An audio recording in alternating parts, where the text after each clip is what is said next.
With over 85% of Castro Valley businesses already recycling, the next step to reduce waste and save money is to start organic service.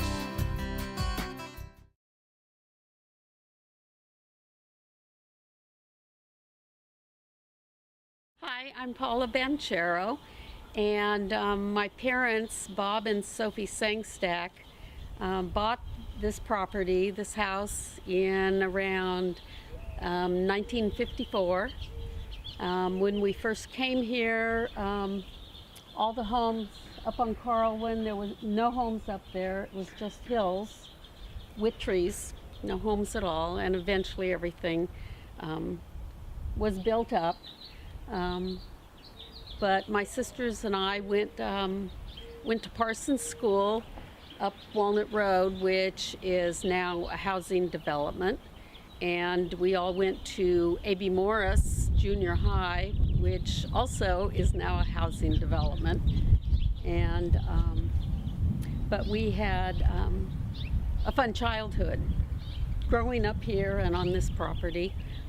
Being a longtime Castro Valley resident, what are some of the comments or observations you get from people regarding just driving down Almond and seeing horses basically facing the road? It's kind of a throwback, isn't it? Oh, it is. When Mel, the people who live here now, when Mary and Mel brought their horses in, people would comment how they could come up and feed the horses, and it reminded them of, you know, the old days where there were lots of horses around here. And I think now we're pretty much the only property in this vicinity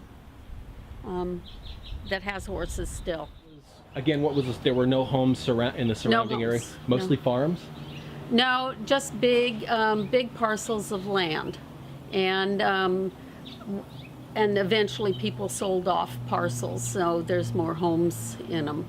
But on that side of the hill, there was nothing over there except trees. Okay.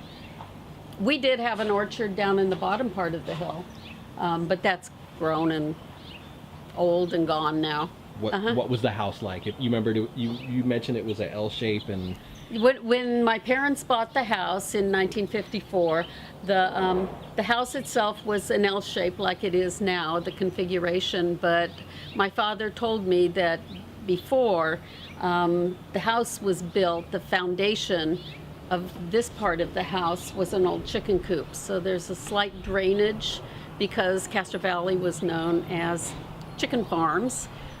So I guess before this house was here, this was a chicken farm. And just going back over the years, what are some of your observations on the changes that you've seen in Castro Valley? Is it growing? Is it for the good, for the bad, not so much? Oh, I think it's good. Yeah, it's grown and built up from all the years we've been here, but I don't see too many areas open for growth still. We get realtors calling us to subdivide this property, but we don't want to.